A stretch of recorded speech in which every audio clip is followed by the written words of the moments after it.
Daar is hy, welkom julle. Ek hoop die klank is reg vir die aanlyn mense.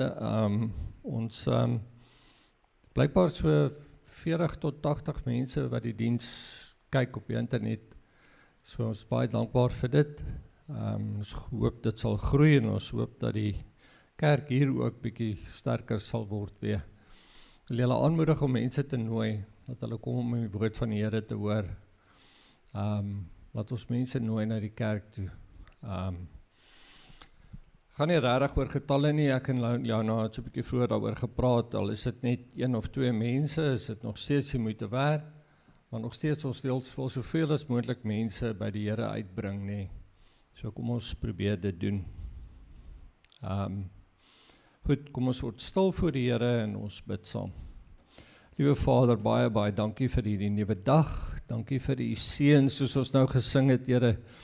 Dankie vir die seën en die bystand. Dankie vir die reën wat ons hier gekry het. Dankie, liewe Here, vir u teenwoordigheid elke dag in ons lewens. Gesien en ongesien, dat ons kan weet deur geloof en deur genade dat u met ons is en dat u ons dra elke dag van ons lewens. Dat ons niks het om oor bekommerd te wees nie, dat vrees nie vir ons is nie, u het ons nie 'n hart gegee van vrees nie, maar van lewe. Liewe Here, wil u asseblief nou met ons wees, wanneer ons verder gaan en kyk na u woord, wil u ons vol met 'n liefde vir u woord, vir 'n liefde vir wat u vir ons wil sê, en dat ons sal leer om daarvolgens te lewe, dat dit ons fondasie sal wees, en dat ons ook sal weet, dat soos ons leer oor hierdie dinge, dat ons sal weet, ons geloof is nie gebaseer op leë emosie en fantasie nie. Dit is gebaseer op waarheid en op bewyse, werklike dinge. Nie drome van mense nie, maar u woord wat aan ons geopenbaar is, deur mense en deur u Gees. Liewe Here, ons bid die teenwoordigheid en ons bid dat u deur die Gees ons sal help, dat ons net sal verstaan wat u wil hê dat ons verstaan, dat ons net die waarheid sal in ons harte inneem. Ons bid dit in die naam van ons verlosser Jesus Christus alleenlik. Amen. Goed, ek begin deur vir ons 'n opsomming te lees van die wet soos ons dit kry in Matteus 22. Toe die Fariseërs hoor dat hy die Sadduseërs die sweye opgelê het, het hulle bymekaar gekom. Een van hulle, 'n wetskenner, het vervolgens 'n vraag gestel om hom te toets. Meester, wat is die belangrikste gebod in die wet? Hy het vir hom gesê, jy moet die Here jou God lief hê met jou hele hart en met jou hele siel en met jou hele verstand. Dit is die belangrikste en die eerste gebod. En die tweede wat hieraan gelyk staan is, jy moet jou naaste lief hê soos jouself. Op hierdie 2 gebooie berus die hele wet en die profete. En dan as jy glo in Jesus Christus, as jou persoonlike verlosser en saligmaker, is jy welkom om of hardop of sag in jou hart met my saam te stem, as ons kyk na die geloofsbelijdenis. Ek glo in God die Vader, die Almagtige, die skepper van hemel en aarde, en in Jesus Christus, sy eniggebore Seun, ons Here, wat ontvang is van die Heilige Gees, gebore is uit die Maagd Maria, wat gelei het onder Pontius Pilatus, gekruisig is, gesterf het en begrawe is, en ter helle neergedaal het, wat op die 3de dag weer opgestaan het uit die dode, wat opgevaar het na die hemel en sit aan die regterhand van God, die Almagtige Vader, van waar hy sal kom om te oordeel, die wat nog lewe en die wat reeds gesterf het. Ek glo in die Heilige Gees, ek glo aan 'n heilige algemene Christelike kerk, die gemeenskap van die heiliges, die vergewing van sondes, die opstanding van die vlees en in 'n ewige lewe. Amen. Goed, net so terloops, ons saai nie meer regtig lewendig uit nie, ek neem dit op, en dan, want die rede is, die mense kan nie op die internet kan hulle nie die skerm, wat noem jy dit, skyfies mooi sien nie. Wat beteken dit? Ek kan nie my sien nie, okay. Maar dit is nie 'n probleem nie. Is gaat nie 'n probleem as hulle nie vir my sien. Maar wat ons dan sal doen is ek sal dit edit en die skyfies duideliker maak en dan sal ek dit pos op die internet. Maar dit vat gewoonlik lank want om die video's te render vat 'n tydjie op die rekenaar. So dit sal eers waarskynlik hier teen vanmiddag wees. Goed. So kom ons begin. Laas het ons begin kyk na die Bybel. Ons het gepraat dat ons wil eers kyk na die Bybel voordat ons kyk na wie God self is, want alles wat ons leer, nie alles wat ons leer van God nie, maar baie wat ons leer van God, leer ons uit sy woord uit. So ons moet eers verstaan waar kom sy woord vandaan en verstaan dat ons sy woord kan vertrou wanneer ons leer oor hom en wanneer ons leer oor ons redding en so aan. Goed, so ons het laas byvoorbeeld gekyk na al die boeke wat daar in die Bybel is en ek het vir julle daardie opsommings gegee en so aan. Maar kom ons gaan vandag aan. Die Bybel is geskryf in 3 oorspronklike tale. Ongelukkig het ek dit daarop. Die eerste is Hebreëus. Wie kan vir my die ander tale gee wat die Bybel in geskryf is? Daar is nog 2. Grieks.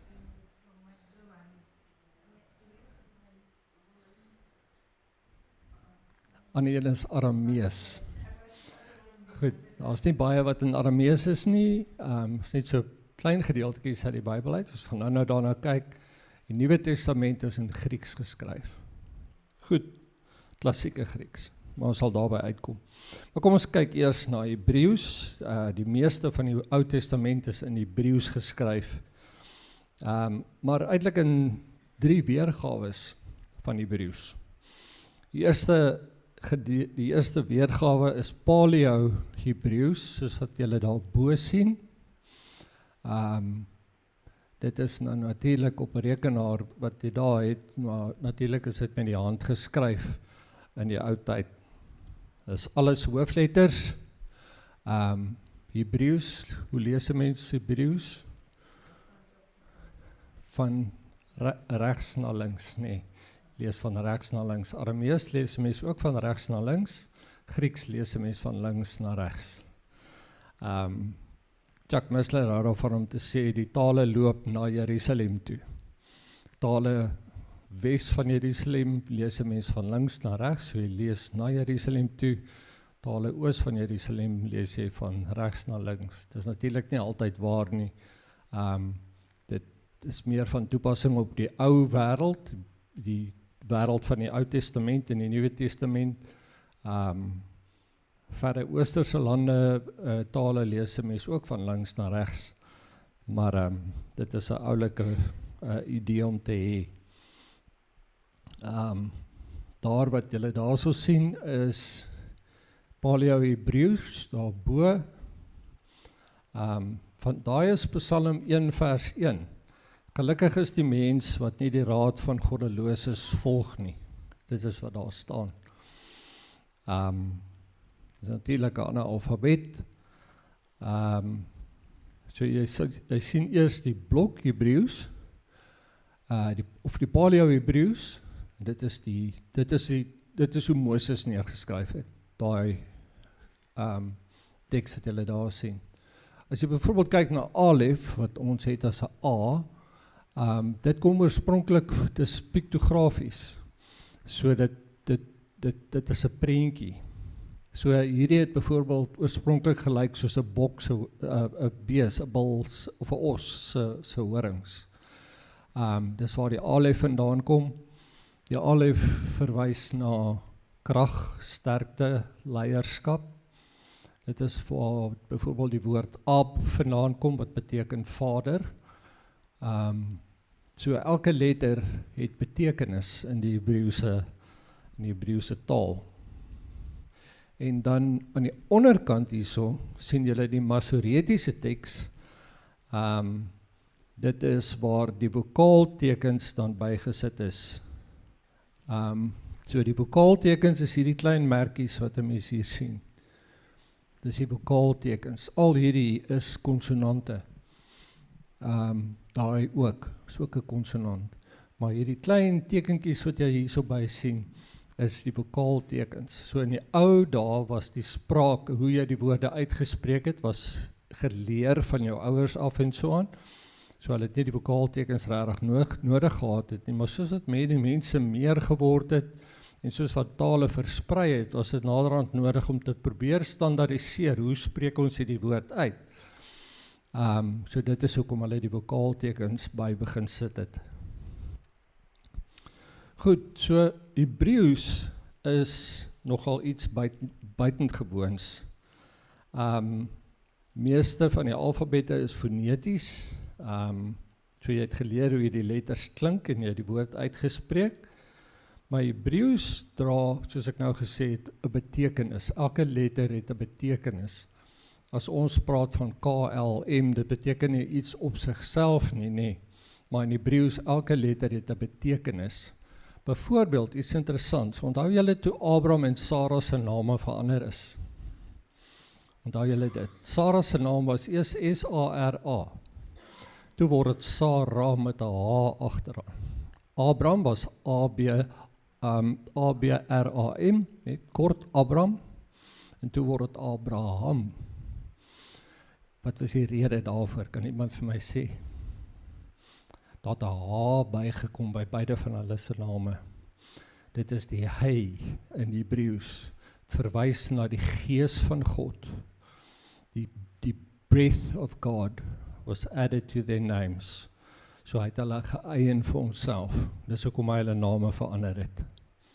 So daar is baie betekenis in Hebreëus. Dit is 'n hartstaal. So, dit is wat pragtig en mooi is van Hebreëus. Goed, so as jy die letters ken, en nie net hoe dit klink nie, maar wat hulle beteken, dan kan jy dikwels die woord reeds raai. So Hebreëus is dig, dit is baie kompak en dit is gelaag.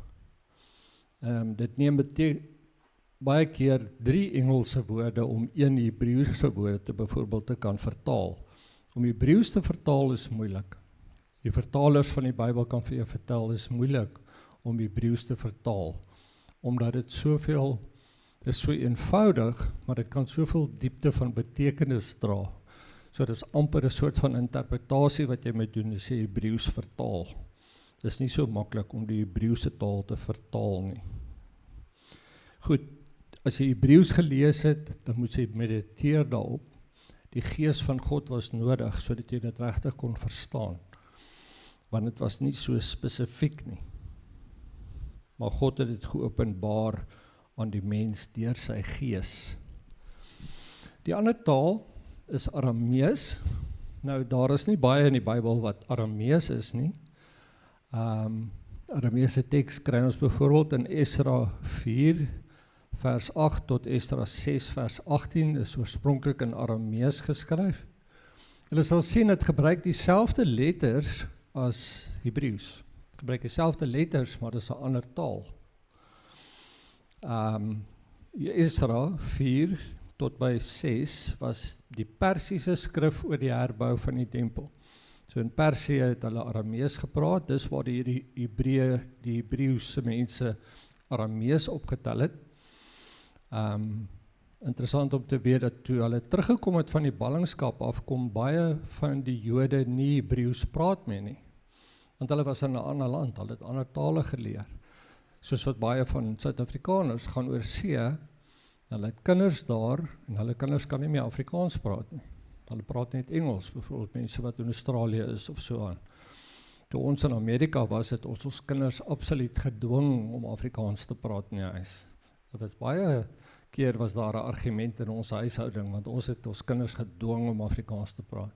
En dit was vir ons baie belangrik dat hulle huistaal behou. Maar dit gebeur. Jy kry baie Suid-Afrikaners wat oor see is, wat sy kinders nie meer Afrikaans kan praat nie. So dit dieselfde het gebeur met die Jode.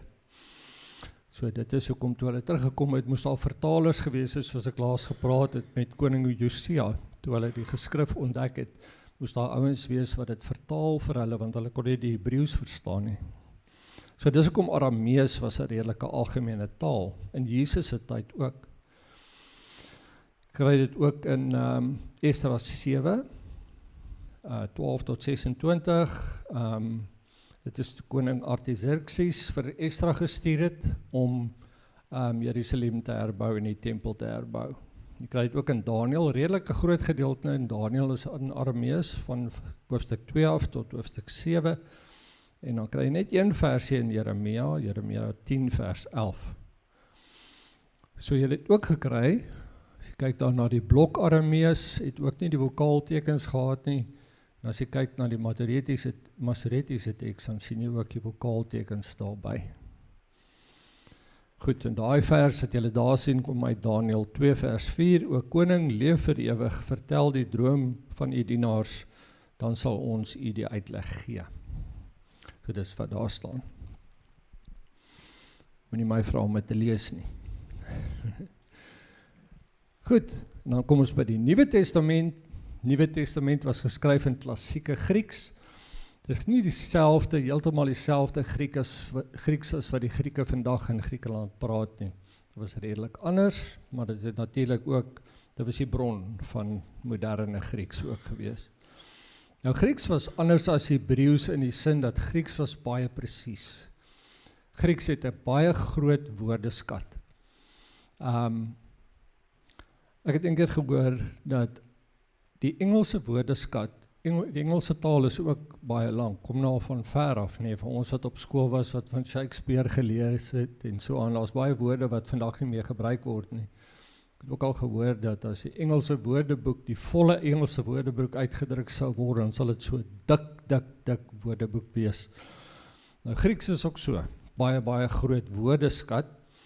Net as 'n voorbeeld, as 'n mens kyk daarna in die verskillende terme van liefde, ons in Afrikaans en in Engels praat ons van net liefde of love, en ons gebruik dit as jy praat van broederlike liefde, as jy praat van liefde vir jou pa en ma of vir jou kinders, of as jy praat van liefde vir jou man of jou vrou, of ons gebruik dieselfde term, maar in Grieks is al verskillende terme vir hierdie vorme van liefde.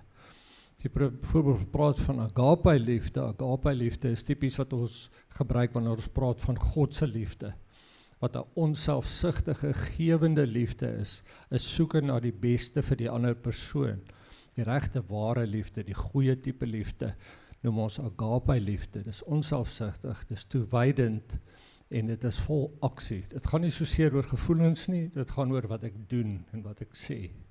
Dit is agape liefde. Dan is daar philia liefde. So, as dit vertaal word, dan word al hierdie woorde as doodeenvoudig liefde vertaal. Maar in Grieks beteken philia is vriendskaplike liefde, dis toegeneentheid. Dan het jy eros, wat beteken romanties of passievol. Storge liefde is familieliefde. Goed, so Grieks is baie spesifiek. En dit is belangrik, want as ons kyk na die Nuwe Testament, dan leer ons hoe moet ek 'n Christen wees. Ou Testament gaan hoofsaaklik ook baie oor profesie, gaan baie oor die geskiedenis van Israel en daai tipe van dinge.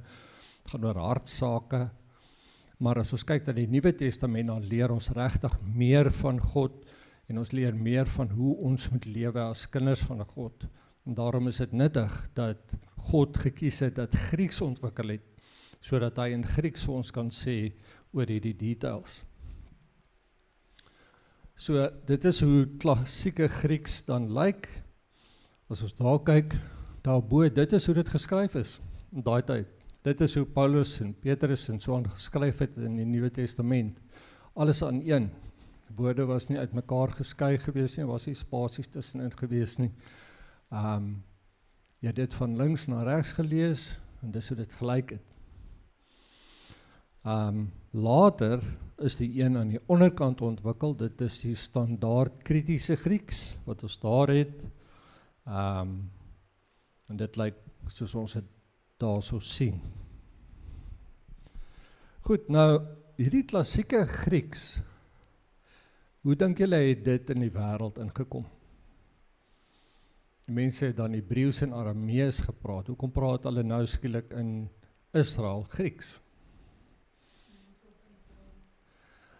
Alexander die Grote, het julle al gehoor van Alexander die Grote? Hy jong homoseksuele generaal van Griekeland, wat die wêreld oorgevat het, op 'n jong ouderdom, en hy is ook op 'n jong ouderdom dood. Hy het die wêreld oorwin met nuwe forme van 'n oorlogvoering, en hy het Grieks versprei reg oor die wêreld, en in sy tyd is Grieks gestandaardiseer, na wat ons sien daar aan die onderkant. Dit word genoem Koine Grieks, of Koinia Grieks, ek is nie seker hoe jy dit sal uitspreek nie, maar Alexander die Grote het die Griekse kultuur versprei, en Grieks is baie die teenoorgestelde as Hebreeus. Hebreeus is soort van 'n hardstaal, Grieks is 'n spesifieke tegniese taal. Grieks kan dinge baie mooi definieer. Wat belangrik is, as ons kyk na die leringe in die Nuwe Testament.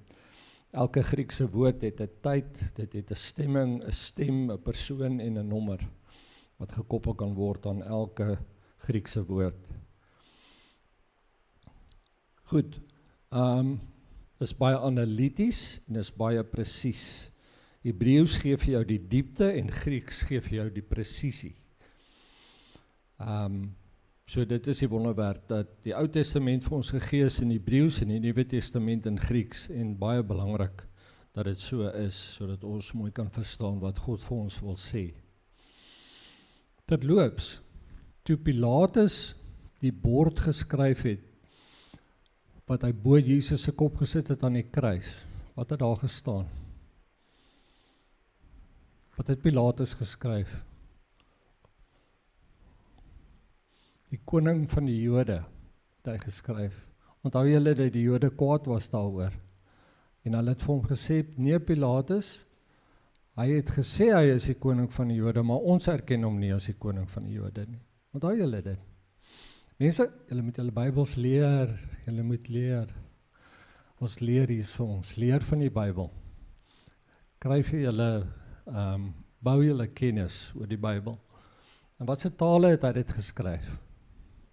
Die tale wat ons nou, ekskuus, dit was nie al die tale wat ons tyd nie in Aramees geskryf nie, maar hy het geskryf in Hebreeus, die koning van die Jode. Dit was omdat die Jode se taal Hebreeus was, en hy was in die Joodse land. Dit was geskryf in Grieks, want Grieks was die algemene taal wat meeste mense kon verstaan, soos vandag Engels. Meeste mense in meeste wêrelddele kan meeste mense Engels ook praat. Dit is gewoonlik mense se tweede taal.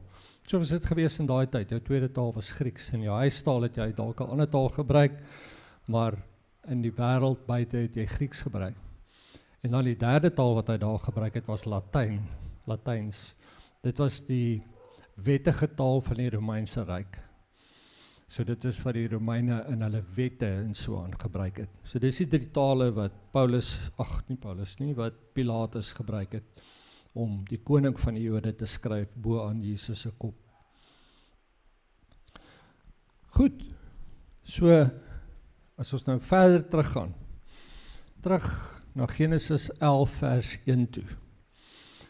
Onthou julle die vloed en Noag en die vloed, nee. Na die vloed, wat het toe gebeur? Wat het die mense gedoen na die vloed? Hulle het 'n toring gebou, die toring van Babel. En wat het die mense gepraat?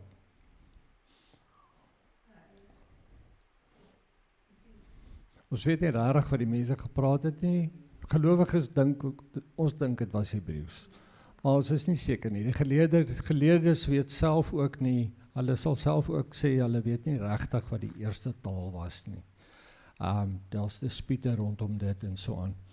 Maar wat die Bybel wel vir ons sê in Genesis 11 vers 1 is dat die hele aarde het een taal gepraat. Almal het een taal gepraat. Wat het die Here toe gedoen by die toring van Babel? Kijk, Leano. Ja, maar laat iemand anders ook 'n bietjie antwoord. Die mense het die toring gebou, want hulle wou hulle eie God wees. Hulle wou keer dat God weer die wêreld verwoes, nee. Was nie regtig wat hulle wou doen nie, hulle wou hulle self as God bevestig. En God het toe hulle taal verwar, nee. Wat het hy gedoen? Hy het veroorsaak dat ek en jy mekaar nie meer kan verstaan nie. Ons praat nie meer dieselfde taal nie. So het hy gedwing dat mense uit mekaar uitspat, dat hierdie groepie het hierdie taal gepraat, en daai groepie het daai taal gepraat, en so het hulle uit mekaar uitgegaan, en oor die wêreld heen versprei. En hulle, omdat hulle verskillende tale gepraat het, hulle kon nie meer ooreenkom nie. So die groepe het verdeel. God het mense geskei van mekaar daarso. So, ja, dit is hoe dit gebeur het. Dit gebeur nie per ongeluk nie, dit gebeur doelbewus. Goed, as ons kyk na die struktuur van die Hebreëse Bybel, die Ou Testament met ander woorde, ons noem die Ou Testament in Joods word dit Tanakh genoem. Tanakh is 'n akroniem wat verkort word. Die T staan vir Torah of die wet. Dit is die eerste hoeveel boeke van die Bybel. Torah of Pentateug in Grieks. Torah is die eerste 5 boeke van die Bybel. Dis wat Moses geskryf het. 5 boeke. Pentateug staan vir 5.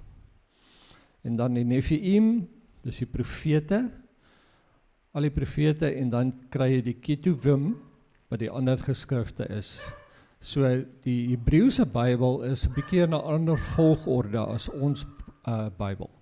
Hulle het daardie volgorde. So die geskrifte kom later, boeke soos Job en Psalms en Spreuke en so aan is aan die einde van hulle volgorde. Goed, so die Torah is die Pentateug. Dit gaan van Genesis tot Deuteronomium, en dan kry jy die profete, al die voormalige profete en dan die later profete, en die boek van die 12, dit is al die ander profete wat ons genoem het, die klein profete, nee, wat ons gesê het, beteken nie, hulle is minder belangrik nie. Jy kry die groot profete, Jesaja, Jeremia, daai ouens, en dan kry jy die klein profete, Hosea, Joël, Jona, en daai ouens, beteken dit nie, dat is 'n verskil in belangrikheid nie, dis dood eenvoudig 'n verskil in grootte. So, die 12 is in een boekrol neergeskryf, die kleiner profete. Goed, so, dit was in 'n ander volgorde, maar dit was nog steeds dieselfde boeke. Nou, die Ou Testament eindig met hoop. Maleagi 4 vers 6 lees ons, hy sal ouers en kinders versoen, en kinders met ouers, sodat ek nie hoef te kom en die land met 'n banvloek tref nie. Van wie dink julle praat hy daar?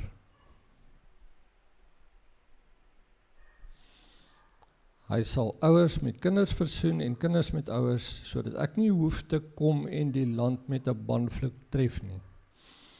Dis Jesus wat ons sonde wegneem. Dit is hoekom God ons nie met die banvloek hoef te tref nie. Praat van Jesus. Goed, volgende beginsel om te verstaan is die Septuagint, of die Septuaginta. Ek dink dit is die Afrikaanse vertaling van Septuagint. Weet iemand iets van die Septuaginta? So ongeveer 300 jaar voor Christus was daar 'n behoefte gewees om die Hebreëse teks te vertaal sodat mense dit kon lees, sodat mense dit kon verstaan. So 70 kenners het bymekaar gekom, 70 skooliere het bymekaar gekom en die Ou Testament gaan vertaal na Grieks toe, sodat die gewone mense die Ou Testament kon lees, want op daai stadium het hulle mense nodig gehad om dit vir hulle te vertaal, want hulle het nie Hebreëus geken nie, selfs Jode, baie van hulle het nie meer Hebreëus kon praat nie. So 70 geleerdes het bymekaar gekom om die Hebreëse teks te vertaal in Grieks in. Dis waar die woord Septuagint vandaan kom, dit beteken 70. Dit verwys na die 70 geleerdes wat dit gedoen het. Nou hierdie teks was baie belangrik.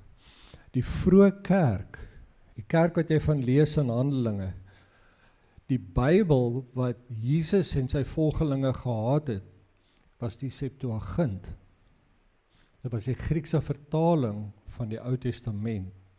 So as jy gaan kyk, jy sal byvoorbeeld sien, as jy kyk na aanhalings in die Nuwe Testament van Ou Testamentiese tekste, dan sien jy klein verskilletjies in hoe dit aangehaal word. Die rede daarvoor is hulle het aangehaal uit die Septuagint uit, nie uit die ou Hebreëse teks uit nie. So dit is hoekom jy baie keer 'n klein verskilletjies sien. Maar daar is glad nie 'n belangrike verskil wat 'n mens sal optel nie. Jy tel die betekenis op. Goed, so 70 geleerdes wat die Bybel in Grieks vertaal het. Dit is gebruik in die vroeë kerk. So, God het die wêreld voorberei op die verspreiding van die evangelie. Hy het 'n taal gehad wat mense kon verstaan. Hulle kon die Ou Testament lees, hulle kon lees oor Jesus Christus, en die Nuwe Testament is geskryf in Grieks deur die skrywers, deur die apostels en so aan, sodat mense dit kon verstaan. God het ook ander dinge voorberei. Wat is die Romeine baie bekend voor? Die Romeinse Ryk is baie bekend vir die paaie wat hulle gebou het.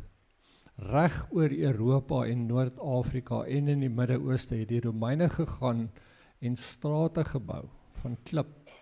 Slawe gebruik om paaie te bou van klip, waar baans dan baie vinniger op kon reis.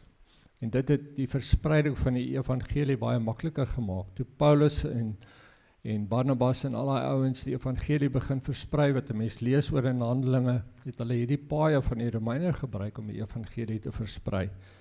En dit is God se hand wat ons daarin kan sien, dat hy dit alles voorberei het. Goed, dan die Masoretiese teks, wat ons nou gesien het, wat daai vokaaltekens by het. Dit is meeste van die manuskripte wat hulle vandag gebruik om die Bybel te gaan vertaal, soos die nuwe vertaling wat ons hierso van lees, die 2020 vertaling, het hulle teruggegaan na die Masoretiese teks en dit gaan vertaal. So, wat gebeur het, is 70 na Christus. Onthou julle Jesus het gehuil oor Jerusalem? Ons het al baie daaroor gepraat, julle weet hiervan, nee. 70 na Christus is die tempel verwoes, Jerusalem is beleer, en die tempel is verwoes. En die Joodse geloof is in 'n krisis gedompel. Want waarop is die Joodse geloof gebaseer? Waar was dit gebaseer op daai stadium? Op die offerhande nie, op die tempel. En die offers moes gebring word by die tempel, op die altaar. En nou was daar nie meer in hulle oë 'n versoening vir sonde gewees nie. Jy kon nie meer 'n lam gaan offer nie, daar kon nie meer bloedvergieting wees nie, en sondevergifnis eis bloedvergieting. Bloed moet loop vir sonde om vergewe te word. Ons word verlos deur Jesus Christus wat sy bloed laat vloei het vir ons, sodat ons sonde vergewe word. Maar hulle was nog in hulle ou valse geloof gegrond. En die tempel is weg, die altaar is weg. So hulle het 'n krisis gehad in hulle geloof. En dit is hoekom die Masorete het gekom en omstreeks 90 na Christus het die raad van Jamnia probeer om Judaïsme te herdefinieer. Hulle moes met 'n ander oplossing vorendag kom vir sonde. En hulle die Hebreëse teks gestandaardiseer. En eeue later het die Masorete daardie teks sorgvuldig bewaar. En soos ek laas gesê het, hulle moes dit met die hand kopieer. Daar het skribas gesit en met groot ontzag die Bybel gekopieer. Van een na die ander toe kopie gemaak met die hand. En soos ek laas ook gesê het, hulle het groot ontzag byvoorbeeld gehad vir die naam van God. Voordat hulle die naam van God neergeskryf het, het hulle hande gaan was, gebid, dan het hulle gekom, God se naam neergeskryf en weer hulle hande gaan was. En hulle het sulke eerbiedige formaliteite deurgegaan. Goed, en toe, in 19, so reg deur die eeue, het hierdie Masorete die teks bewaar en gekopieer. Nou kan jy dink hoe kosbaar 'n Bybel was in daardie tyd. Maar ek dink as jy moet gaan sit en hierdie Bybel gaan oorskryf, hoe lank gaan dit jou vat om hierdie Bybel te kopieer met jou hand? Dink aan. En dan kan jy dink hoe kosbaar 'n Bybel was, hoeveel hy werd was. En dis hoe dit was, totdat ons gekom het by die drukpers wat ons laas oor gepraat het, nee. Goed, so die ding was, in die moderne tyd het ons natuurlik nou kopieë van daardie manuskripte gehad, soos ons laas oor gepraat het, meer as 5000 manuskripte wat ons het vandag verreweg oorskry dit enige ander geloof, so hoeveelheid manuskripte wat die Christelike geloof het, omdat God het bewaar het vir ons. Maar die jongste kopieë van hierdie manuskripte wat ons gehad het, was so 1000 na Christus. So omtrent so 1000 jaar terug was die oudste manuskripte wat ons gehad het op daardie stadium. So omtrent 1000 jaar na Christus se tyd. Maar toe in 1947 het eintlik 'n wonderwerk gebeur.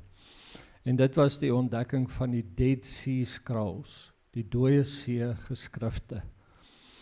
So as jy kyk na die kaart van Israel, in Qumran in 1947 is ou geskrifte gevind. So as jy kyk na Israel hierso, en dan jy die Wesbank hierso, Jerusalem is in hierdie omgewing, en daarso is Qumran, hierso is die dooie see, so in die noordweste kant van die dooie see is Qumran. En daarso het 'n Bedouïense bokherder duidelik heel verveeld terwyl hy daar sit en die bokke moet oppas. Sy naam was Mohammed Ed Dib, wat die wolf beteken, en hy het grotte gesien en hy het klippe begin gooi, het 'n klip gegooi in die grot in. Toe hoor hy potte wat breek, hy hoor iets breek toe hy die klip daar ingooi. Toe gaan hy daarin en hy ontdek hierdie groot, hoë kleipotte, en binne in dit kry hy toe hierdie leer geskrifte, wat in linne toegedraai is. En hy het dit toe na sy mense toe gevat, hulle het natuurlik nie geweet wat dit regtig is nie, totdat geleerdes dit teëgekom het, en of hulle hierdie mense dit toe na Bethlehem toe gevat en het daar so gaan verkoop, en toe kom die kenners agter, wow, hierso is iets baie besonders wat ons hier ontdek het. En hulle het eers nie geweet hoe oud hierdie goed was nie. So dis die dooie see-rolle of die Dead Sea Scrolls, baie bekend. So wat het hulle gevind? So van 1947 af tot 1956 het die argeoloog, die Bedouïne, die rolle van die 11 grotte, daar was 11 grotte gewees by Qumran, begin ontleed.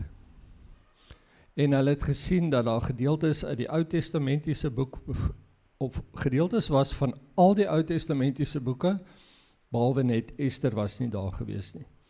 Daar was 'n volledige kopie van die boek van Jesaja gewees, wat genoem word die groot Jesaja-rol, en daar was gemeenskapreëls van 'n Joodse sekte, waarskynlik die Essenes, en ons dink dit was hulle wat hierdie boekrolle bewaar het. Daar was van die apokaliptiese geskrifte wat nie in ons Bybel opgevang is nie, en dan was daar baie gesange en ander kommentare oor die Bybel.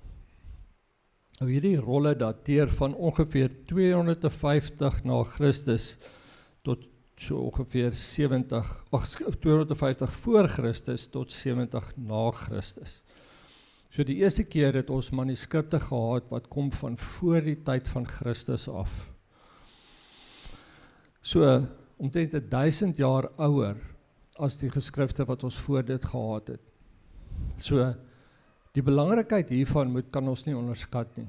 Want voor hierdie ontdekking was daar baie skeptiese mense wat gesê het, al hierdie profesieë wat ons het van die Ou Testament af is eintlik neergeskryf na Christus. So hulle het eers gesien wat Jesus gedoen het en alles, en toe het hulle dit Kamenstak gaan neerskryf asof dit voor die tyd profesie was. Maar hierso was nou bewyse dat hierdie goed neergeskryf is honderde jare voordat Jesus geleef het, so dit werklike profesie was wat waar geword het. So dit het 'n aardbewing veroorsaak onder die kenners, die dokumentêre kenners wat die skrifte bestudeer. En mense moes terugstaan en sê, maar wag so 'n bietjie, ons was verkeerd toe ons so skepties was oor hierdie Bybel wat Kamenstak van God afkom. So dit is hoekom dit so baie saak gemaak het en hoekom hierdie ontdekking so belangrik is. Hier is 'n foto van die Qumran grotte, daar so in die noordweste van die Dooie See, daar sien jy van die grotte, daar so waar hy die klippe ingegooi het. Aan die regterkant sien jy 'n klein gedeeltetjie van die geskrifte. Dit is net 'n klein stukkie papier, en dan hierso, daar is Hebreëus, wat jy daar so sien. Nee, skus, hier is Grieks. Skus, daar is Grieks. Maar daarso het jy die groot Jesaja rol, baie bekende, dit is 'n basiese volledige kopie van Jesaja, wat jy daar so sien. Aan die linkerkant daar so. Goed, so wat jy daar so sien is antieke Nuwe Testamentiese geskrifte en Ou Testamentiese geskrifte. Duisende jare oud, wat jy daarna kyk, en is papier, bewaar vir ons vandag. Goed, so die Dooie See rolle, baie, baie belangrik. Goed, as jy kyk na die verskille wat jy optel, as jy kyk na die groot Jesaja rol, byvoorbeeld wat in Qumran ontdek is, en jy kyk na die Masoretiese teks, wat meer as 1000 jaar later is, en nou onthou jy, oor 1000 jaar sit mense en hulle maak kopieë van die skrif met die hand. En mense maak foute, nee, ons weet dit almal. Maar toe die kenners gegaan en hulle vergelyk hierdie 1000 jaar verskil tussen die twee manuskripte, en die verskille wat hulle kon optel was baie klein. Klein spelfoutjies hier en daar. En niks van enige van die verskille wat hulle opgetel het enige van die leringe van ons Christelike geloof geraak nie. Dit gaan oor klein goedjies, klein verskilletjies hier en daar. Dit is hoe ons Bybel vir ons bewaar is. Goed, so wat dit beteken vir ons, hierdie geskrifte is nie geskryf na Jesus se tyd nie, dit is geskryf voor Jesus se tyd. En dit was nie middeleeuse uitvindings nie, dit is wat die skeptici gesê het, is dat dit middeleeuse uitvindings was, en goed wat neergeskryf is om 'n storie te vertel. En hierdie manuskripte het reeds in die Joodse gemeenskappe rondgegaan, voor die tyd van Jesus. Baie belangrik vir ons om dit te besef. En daarso is papyrus, onthou ons het laas gepraat van papyrus, nie? Onthou julle van die riete in die Nyl, wat hulle gebruik het, dan het hulle die riete so in repe gesny, en dan die binnekant van die riet gesny, en dan het hulle dit so gevleg en gepers, en dit het vir ons sulke papyrusrolle gegee. As jy mooi kyk, sal jy sien daar sulke streepies, soos die fyn riete so gesny is, en dan het hulle daarop geskryf. Wat jy daar sien is vroeë evangeliefragmente geskryf op die papyrus in die vroeë Christelike tyd. Dan is daar die papyrus 75, een van die oudste oorblywende kopieë van dele van Lukas en Johannes, wat jy daar sien. En dan papyrus 46 aan die regterkant is so van 175 tot 225 na Christus. En van dit is uit Romeine en Hebreërs. So, hoekom al hierdie detail oor die manuskripte en die geskrifte? Hoekom praat ons daaroor? Dit is sodat jy kan weet met jou verstand dat hierdie Bybel is bewaar in sy oorspronklike vorm vir ons, sodat ons vandag die woord van God kan hê. Wat 'n voorreg het ons om geskrifte te hê wat duisende jare oud is.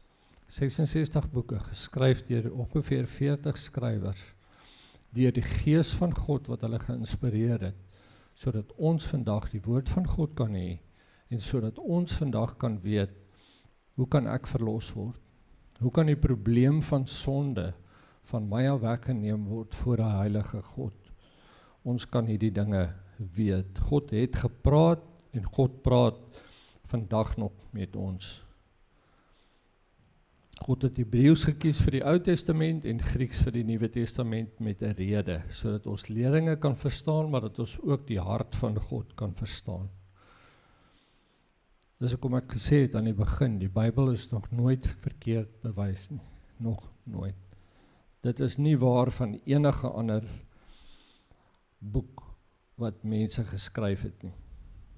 Regtig die ballingskap, as jy lees, as jy dink aan die geskiedenis, en as jy dink wat gebeur het, selfs in redelik moderne geskiedenis, hoe die Romeinse kerk byvoorbeeld die Bybel probeer onderdruk het, en wou keer dat mense die Bybel vertaal en versprei onder mense.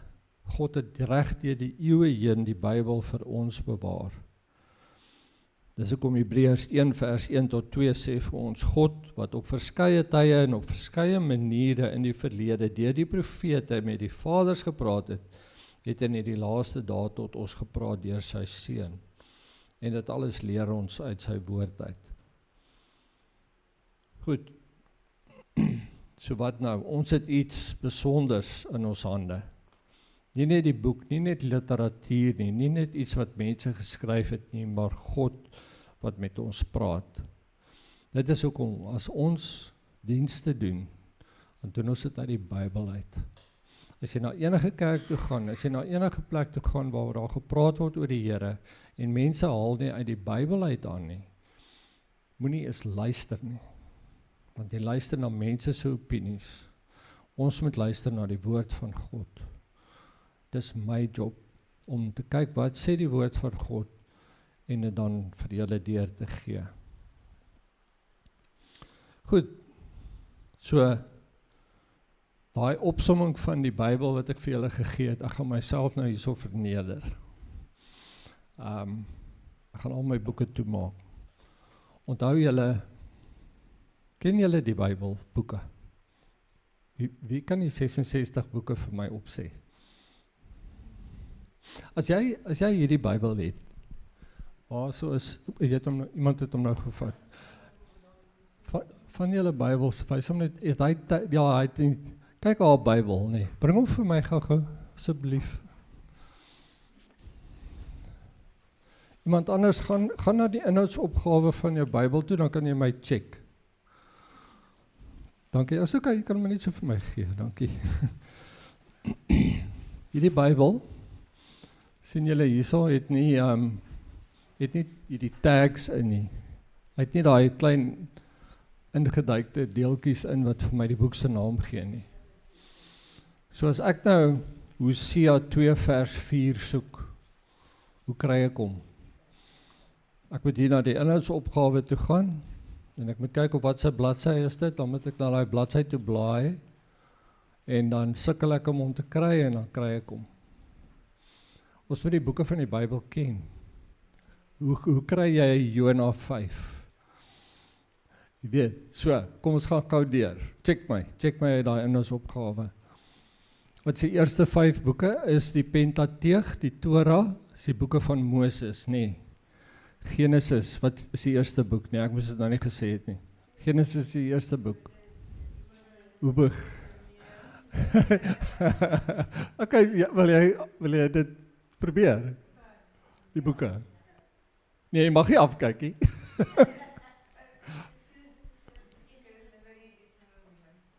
As hy, Genesis is die eerste boek, is die boek waar, hoe begin hy? In die begin het God die hemel en die aarde geskape, nee. Hierdie is lekker, ja, ek hou daarvan julle, dat julle lag, is goed. Genesis, Exodus gaan oor Israel wat uit die land uitgeneem word, nee. Dan het ons die boring boeke, Leviticus, Deuteronomium, nee, ekskuus, Genesis, Exodus, Leviticus, Numeri, Deuteronomium. Numeri is die toe hulle die volk getel het, nee. Okay, dis die 5 boeke, die Torah. Dan het ons, wat is die volgende gedeelte? Dis die geskiedenisboeke, nee. Dan het ons Joshua, Rigters, Rit. Dan het ons die maklik om te onthou, 1 Samuel, 2 Samuel, 1 Konings, 2 Konings, 1 Kronieke, 2 Kronieke. Dan bietjie moeiliker, Esra, Nehemia en Ester. Esra, Nehemia, dit is toe hulle terugkom van die ballingskap af en die Jerusalem en die tempel herbou word. En dan het ons Ester wat vir ons vertel hoe die volk ook gered is deur Ester te gebruik. En dan die volgende is die poëtiese boeke, nee, is ek reg. Dan het ons Job, Psalms, Spreuke, dan Prediker en dan Hooglied. Die seksuele boek in die Bybel, wat vir 'n man en vrou vertel hoe hulle moet optree. Dan het ons die groot profete, nee. Julle my sê as ek verkeerd is. Want ons Jesaja, Jeremia, klaagliedere, en dan het ons Esegiel en Daniel. Dis die groot profete, dis die groot boeke, die lang boeke. Dan kom ons by die moeilikes, nou gaan ek probeer vinnig gaan. Die kortetjies, die 12. Hosea, Joel, Amos, Obadja, Jona. En dan het ons Micha, Nahum, Habakuk, Sefanja, Haggai, Sagaria, Maleagi. Is ek reg? Okay, dan kom ons by die bietjie maklike. Nou is ons, dit was die Hebreëus en die klein bietjie Arameese teks, nee, die Ou Testament. Nou kom ons by die Nuwe Testament wat se taal geskryf is? Sst, jy antwoord alles. Sst, jy nou. Goed, so die Nuwe Testament in Grieks geskryf. Eerste 4 boeke is wat se boeke? Sal jou nou bly staan? Wat is die eerste 4 boeke? Ja, but what is it? What is the category? Dit is die evangelies, ons noem die evangelies, wat bevat? Die lewe van Jesus, vertel ons die lewe van Jesus, maar elkeen het 'n verskillende tema, dit 'n verskillende uitgangspunt. Het kyk na dieselfde baie van dieselfde gebeurtenisse, baie kry jy nie in al die evangelies nie, maar dit vertel ons die lewe van Jesus Christus op aarde, vertel uit verskillende oogpunte uit. So Matteus, Markus, Lukas, Johannes. Dan kry ons die briewe, eers die geskiedenisboek van die vroeë kerk, Handelinge, wat grootliks gaan oor die uitbreiding van die evangelie op daai Romeinse paaie wat ons nou van gepraat het. Handelinge. Dan kry ons die briewe van Paulus, wat groot deel van die Nuwe Testament is, Romeine, en dan kry ons, moet nie my sê nie, Romeine, 1 Korintiërs, 2 Korintiërs, Galasiërs, Efesiërs, Filippense, Kolossense, dan kry ons 1 Timoteus, 2 Timoteus, 1 Tessalonisense, 2 Tessalonisense, dan 1 Timoteus, 2 Timoteus, en dan kry ons Titus, en dan kry ons Filemon. Dis die briewe van Paulus wat ons weet. Dan kry ons die brief van wie ons nie weet wie die skrywer regtig is nie, maar wat ons dink is dalk Paulus, is Hebreërs, en dan kry ons dit is die algemene briewe, nee. Dan kry ons Jakobus, dan kry ons 1 Petrus, 2 Petrus, 1, 2 en 3 Johannes, dan kry ons Judas, en dan kry ons die profesieboek van Openbaring. Is ek reg? Okay, dis die 66 boeke van die Bybel. So as ek so 'n Bybel het, en jy sê vir my, kry Hosea 2, gaan ek dan die inhoudsopgawe toe? Ek het nie nodig om dit te doen as ek die Bybel ken nie. Eerste plek weet ek Hosea is in die Ou Testament. Ek weet Hosea is soort van in die tweede helfte van die Ou Testament. Ek weet Psalms is in die middel, Psalms is so 2/3 deur die Ou Testament. So as ek blaai na die middel toe, okay, nou is ek by Jesaja. Ek is hier so by Jesaja, maar ek weet waar is Jesaja? Ek weet Jesaja is voor Hosea, so ek blaai so 'n bietjie verder. Nou is ek hier by Nahum, dis nou te ver, nee. Hosea is die eerste een van die kort profete, so ek weet ek moet links blaai, so ek blaai links, nou is ek by Esegiel, weer te ver teruggegaan. Ek is weer nou by die groot profete, nou blaai ek terug, Daniel is die laaste een van die groot profete, so ek weet ek's naby, so nou blaai ek net so klein bietjie regs en boom, ek het Hosea.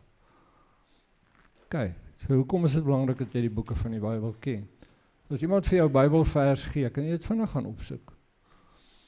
So ek moedig julle aan, gaan leer die boeke, dit is nie so moeilik nie. Dit is regtig nie so moeilik nie, veral as jy die kategorieë ken.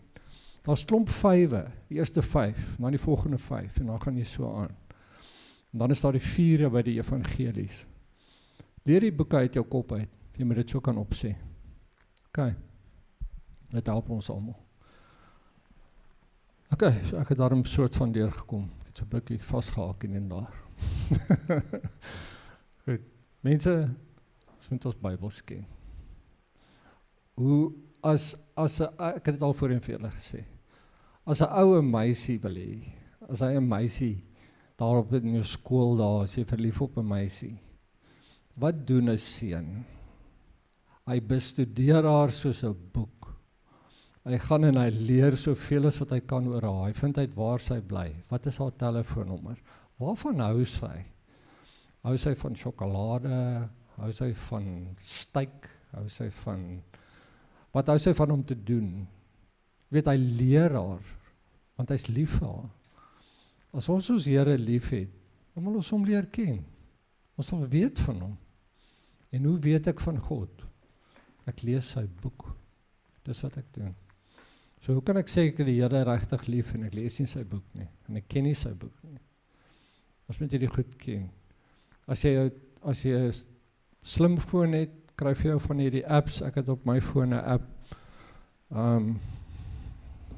is 'n speelietjie,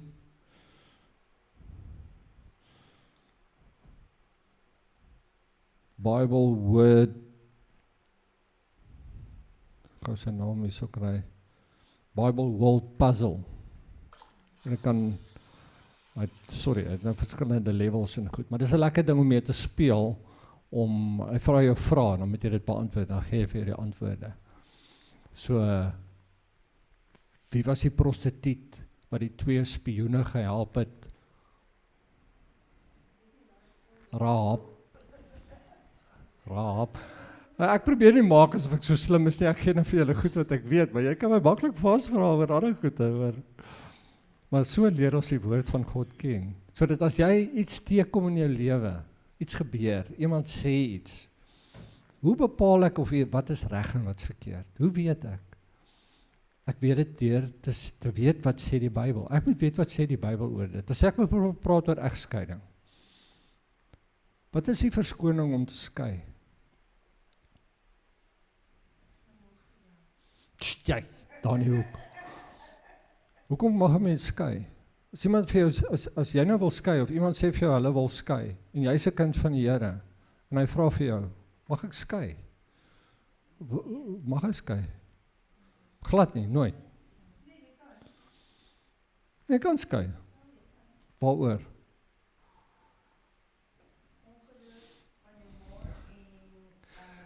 Jy! Jy mag skei as daar oorspel was in 'n huwelik. Dan mag jy skei. God wil nog steeds nie hê dat ons moet skei nie. Hy sal graag versoening wil sien in 'n huwelik. Maar as iemand egbreek pleeg in 'n huwelik, mag jy dan skei. En soos hy ook nou gesê het, die een ander uitsondering is, sê nou maar daar's 'n huisgesin, daar's 'n man en vrou, een kom tot geloof in Jesus Christus, dan sê 1 Korintiërs 7 vir ons, byvoorbeeld, dat die gelowige moenie die ongelowige laat gaan nie, bly getroud met hom, maar as hy wil loop, as die ongelowige wil loop, dan kan jy hom laat loop. So dis die 2 uitsonderings vir die huwelik. Maar dit praat van nadat geloof gekom het. Trou jy met 'n ongelowige? Kan jy trou met iemand wat nie glo nie? Nee, jy trou nie met iemand wat nie glo nie. Want jy staan nie op dieselfde fondasie nie. Jy trek nie in dieselfde juk met 'n ongelowige nie, sê die Bybel. So as vrae opkom in die lewe, hoe beantwoord jy dit? Gaan jy op wat ander mense sê, of gaan jy op wat God sê in sy woord? Dit is hoekom ons sy woord moet ken. As ek wil hê wat die Here van hou, as ek hom lief het, en ek wil graag doen wat hy wil hê ek moet doen, om net op 'n Sondagoggend kerk te kom is nie genoeg nie. Nie is naaste my genoeg nie. Ek moet weet, soos ek deur die lewe gaan, as iemand vir my sê of as iets gebeur, moet ek weet, wat is reg, wat sê God daaroor, nie wat die predikant sê nie, wat sê God se woord oor dit, en ek moet dit weet, en ek moet dit ken. Ek hoef nie noodwendig vinnig na daai spesifieke vers toe te kan blaai nie, maar ek moet weet wat sê God se woord daaroor. OK, ons moet God se woord ken. Duisende, seker al miljoene mense het gedood gegaan, sodat ek en jy hierdie woord van God kan hê. Die voorreg wat ons het is ongelooflik. Laat ons dankbaar wees vir wat ons het, wat God vir ons gegee het, wat hy vir ons bewaar het reg deur die eeue, en laat ons hom gehoorsaam wees. Amen. Kom ons bid saam.